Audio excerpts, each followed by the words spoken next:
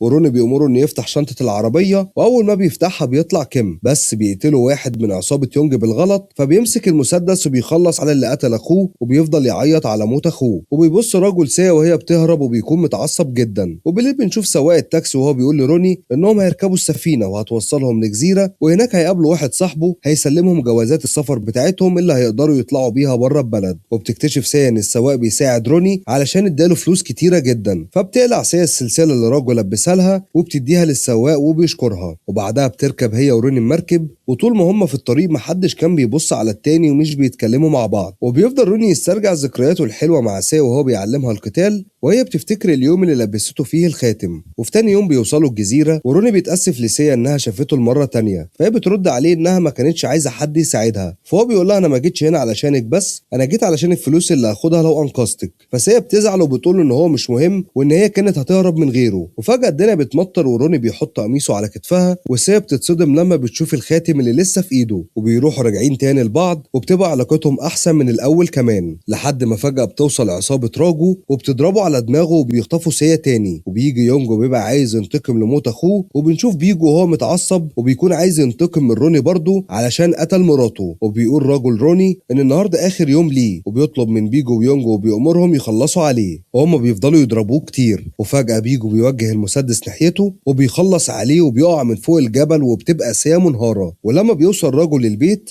بيأمرها تقبل انها تتجوزه منها برضاها والا هيقتلها زي روني. وفجأة بنشوف السما وهي بتمطر، وبيجي لسيا احساس ان روني لسه ما ماتش، وبتقول لراجو ان هي مش هتموت زي روني لان روني هو اللي هيجي يحررني. وراجو بيفضل يتريق على كلامها، وفي نفس الوقت بيبقى روني فعلا عايش وواقف قدام المبنى وبيهجم على الامن وبينجح يخلص عليهم، وبيطلع في الدور التاني وبيهجم برضه على كل اللي فيه، وبيطلع كل الادوار وبيقتل كل اللي فيه. لكن واحد من عصابة راجو بيضغط على زرار الانذار، وراجو بيتصدم لما بيشوف روني وهو لسه عايش، وبيبقى مصدوم ان بيجو خانه وما قتلش روني فعلا. فبيجو بيرد عليه وبيقول له روني ما يستحقش انه يموت، وغير كده كان ممكن يقتل مراته لكنه رفض. فبيتعصب راجو جدا وبيقتل بيجو، وبيطلع روني للدور اللي بعده وبيبقى فيه رجاله كتير معاهم سيوف، لكنه بينجح انه يخلص عليهم كلهم. وبيكون راجو متعصب جدا وبيتضايق اكتر لما بيلاقي سيا اختفت.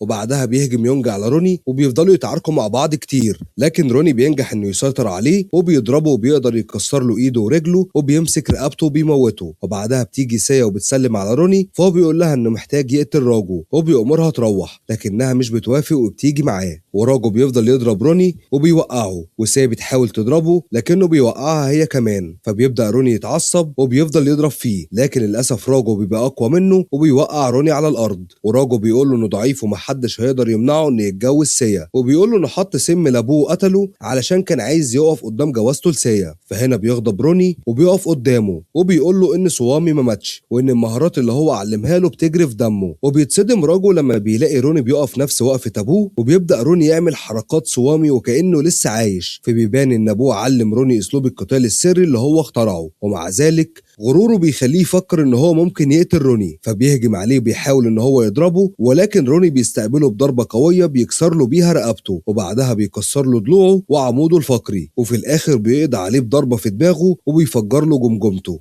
وبعدها روني وسيا بيرجعوا للهند وبيروحوا لمدرسة القتال، وروني بيعمل تمثال لصوامي وبيقرر يكمل مسيرته في تعليم الفنون القتالية. وهنا بيخلص فيلمنا. اتمنى يا رب يكون عجبكم، ما تنساش تعمل لايك وسبسكرايب للقناة. دمتم بخير، على السلامة.